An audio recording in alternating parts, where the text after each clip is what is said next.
Bismillahirrahmanirrahim. Assalamualaikum warahmatullahi wabarakatuh. Nama saya Rizky Fitriani. Saya dari Prodi PGMI. Saya akan menjelaskan sedikit materi konsep dasar matematika yang berjudul Konsep Peluang Suatu Kejadian. Kita masuk pada materi yang pertama, yaitu pengertian peluang suatu kejadian. Teman-teman tahu nggak sih apa pengertian dari peluang suatu kejadian?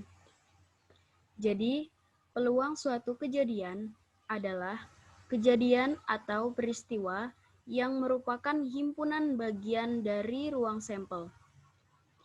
Definisi peluang adalah peluang suatu kejadian yang diinginkan adalah perbandingan banyaknya titik sampel kejadian yang diinginkan itu dengan banyaknya anggota ruang sampel kejadian tersebut. Peluang disebut juga dengan nilai kemungkinan. Dari pengertian peluang kejadian tadi, kita temukan kata ruang sampel dan titik sampel. Lalu apa sih pengertian ruang sampel dan titik sampel? Ruang sampel adalah himpunan dari semua hasil yang mungkin pada suatu percobaan atau kejadian.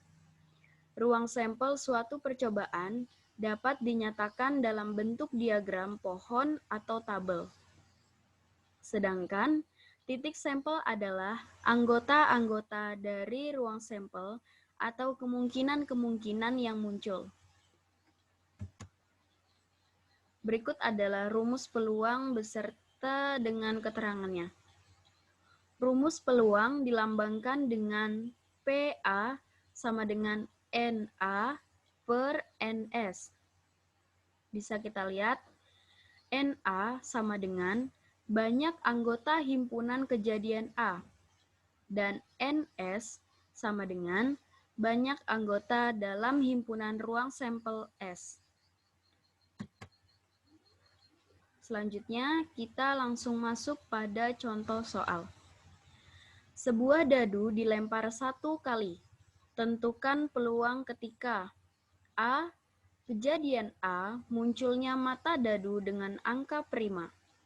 Dan B.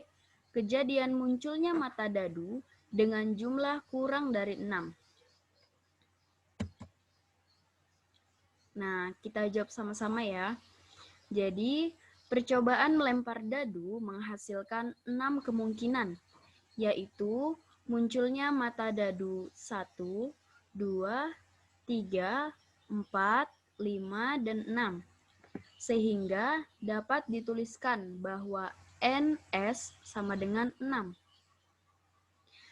Kita masuk pada pertanyaan yang pertama.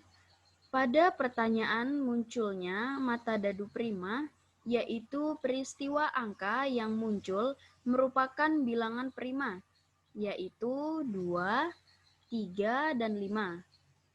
Sehingga dapat dituliskan jumlah kejadian A, NA sama dengan 3. Terus, gimana sih cara ngitungnya? Jadi nilai peluang dari kejadian A tersebut adalah, kita masukkan rumusnya ya, PA sama dengan NA per NS. PA sama dengan 3 per 6. 3 per 6 itu masih bisa dikecilkan ya, menjadi 0,5. Selanjutnya, kita kerjakan pada pertanyaan yang kedua. Pada kejadian B, yaitu munculnya peristiwa mata dadu dengan jumlah kurang dari 6. Kemungkinan angka yang muncul yaitu 1, 2, 3, 4, dan 5. Terus gimana sih cara ngitungnya? Jadi nilai peluang dari kejadian B tersebut adalah sebagai berikut. Kita kembali masukkan rumusnya ya. PA sama dengan NA per NS. PA sama dengan 5 per 6. Sekian dari saya, kurang dan lebihnya saya mohon maaf. Wassalamualaikum warahmatullahi wabarakatuh.